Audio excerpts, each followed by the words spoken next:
大家好，我係阿麥，今日嚟到荃灣介紹一間酒店嘅點心放題，可以食成3個鐘啊，但只係98蚊嘅啫，而且仲係要喺酒店入邊啊。環境係咪比一般酒樓好好多，而且坐得舒服呢？食物嘅種類除咗點心之外，亦都有自己出去拎嘅熱分區。除咗點心，仲有小食嘅部分，譬如叉燒、口水雞、手撕雞等等都食得到。究竟佢嘅質素係點樣？帶大家去睇下先。大家睇緊嘅係阿米日常，記得 comment like、subscribe、訂閱，撳埋隔離個鐘仔，同埋 follow 埋我哋 Facebook、Instagram。大家留意，我哋已經開咗 Facebook，入邊有最新嘅資訊，記得 follow 我哋 Facebook，仲有 Instagram 啊。如果係搭港鐵嘅話，就喺大窩口站 B 嘅出口。其實呢，佢係揀翻大窩口站多啲嘅。出到嚟，我哋見到呢條天橋，就可以過對面嘅馬路。我哋行翻去葵涌個方向，會經過一個油站嘅。過咗油站，行多一陣就會見到右手邊可以轉上去。我哋頭先係由呢邊行過嚟，一轉上去呢，就會見到荃灣帝盛酒店。入到酒店，俾大家睇下大堂嘅環境。入到大堂，行多幾步呢，左手邊會有見到有 lift 嘅。我哋上去1樓。出咗 lift 之後，我哋轉去呢邊行多幾步，就會見到我哋今日要介紹嘅帝軒宴會廳。環境方面，一個大廳樓底咧都幾高㗎，上高有好多水晶吊燈，坐得都幾舒服，因為唔算話太逼嘅。之前都見過其他頻道咧介紹過呢間帝軒宴會廳啊，亦都有唔同嘅食後感。睇到一啲自助餐形式供應嘅時候咧，食物有空碟嘅情況啊，又或者 refill 咧係比較慢嘅。因為我哋見到 KKday 有一個好抵嘅優惠啊，只係98蚊，需要原價加1，再加茶芥12蚊，可以由11點半食到2點半3個鐘㗎。而且咧，佢屬於係酒店啊，唔係平時酒樓咁樣都賣得咁平啊，所以我哋就過嚟試下。我哋嚟到嘅時候咧，都全場爆滿，都幾多人食嘅。而分區咧，亦都見唔到要搶食物嘅情況。而分區甚至係唔算多人添啊，因為佢可能咧可以用點心紙咧去點食物嘅，所以咧而分區就冇咁多人啦。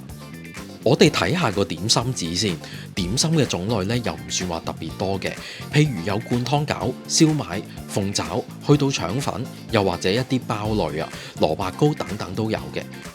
至於小食嘅部分，出邊咧都有得攞嘅，一陣同大家去睇下。另外咧，仲有其他嘅小食部分，譬如有叉燒、口水雞、手撕雞等等。出邊嘅熱分區有一排有唔同嘅嘢食，枝竹白果豬肚、是日粥品、蓮子紅豆，有啲炸類嘅食物，蒜香炸雞翼、脆皮咖喱角、炸薯條，同埋蒜金小茄子、大澳三蝦炒飯、鮑魚炆伊麵、鮑汁炆鳳爪、清炒田園蔬菜、菠蘿咕嚕肉、炆豬手，好傳統嘅芝麻卷都有啊！睇咗咁多碟嘢，淨得呢盤呢係得返1個粉果㗎咋。之後見到嘅職員 refill 另外一碟，轉咗做燒賣。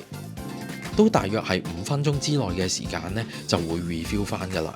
另外仲有紅棗糕，我哋當日嚟嘅時候呢，就見到熱分區每一碟呢都滿晒㗎，冇空碟嘅情況，亦都呢見到職員呢經常都會出嚟睇下會唔會有空碟，唔知係咪已經改善咗呢個問題啦。我哋剔咗點心紙，第一碟嚟嘅時間呢，只係幾分鐘㗎咋。我哋叫咗蝦腸，原來你叫一條呢，真係嚟一條㗎。蝦腸入邊有一嚿蝦都屬於正常，腸粉呢就比較厚啊。嚟到嘅時候呢，仲係熱嘅，唔係凍晒。燒賣係一罐嘅水準，大細呢都屬於適中啊。調味呢，我就覺得係 OK 嘅。鮮蝦菜苗餃嚟到嘅時候咧，都熱辣辣㗎，個皮幾煙韌，唔算話好粉嘅。入邊咧嘅菜同埋蝦都好豐富，呢個我覺得較為清嘅味道。之後就係花膠灌湯餃，有2粒嘅，唔算話超級大粒，但睇下咧真係有原隻嘅花膠喺度。我覺得咧佢味道係比較清新啊，入邊咧屬於係正常嘅餡料，而且有啲蝦喺入邊。叉燒包一籠咧有2個，嚟到嘅時候係熱辣辣㗎，入邊嘅餡料都屬於正常，有細細粒嘅叉燒。另外流心奶黃包咧，出邊咧就有好靚嘅橙色啊，撕開佢真係逼晒啲醬出嚟。鳳爪嘅質素咧屬於正常啊，好夠味，而且炆得好腍嘅，同埋咧都好夠熱下。鮮竹卷呢個應該係上湯㗎，但係咧又唔係湯上，我覺得入邊嘅餡料咧都足夠嘅，都幾豐富。另外叫咗啲小食，我哋嗌咗幾樣嘢：叉燒、番蹄、口水雞同埋手撕雞。叉燒咧切得都幾靚啊，但我哋見肥嘅部分咧都幾多，食落去咧蜜汁味都幾重，而且咧薄切咁樣嘅。再試埋番蹄片，唔會話好肥食唔到肉咁樣，切得咧都幾薄㗎，我覺得係正常嘅。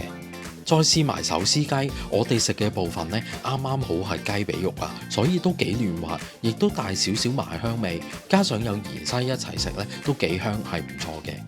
至於麻辣口水雞，上高有啲芫茜、豉油同埋辣椒，食落去咧唔算話太麻辣啊，係有少少辣嘅啫。麻油味加上一啲芫茜同埋少少辣，個味道咧都幾足夠同埋豐富。到試下出邊拎嘅嘢食，個豬手咧睇個色就好靚啊，食落去都入味嘅，但再腍啲咧就更加好。炸茄子雖然一直咧放咗喺出邊啦，但係咧都好香脆，上高有少少辣粉，呢個咧我覺得係唔錯。咖喱角咧都係正常嘅質素啊，咖喱味我覺得係 OK。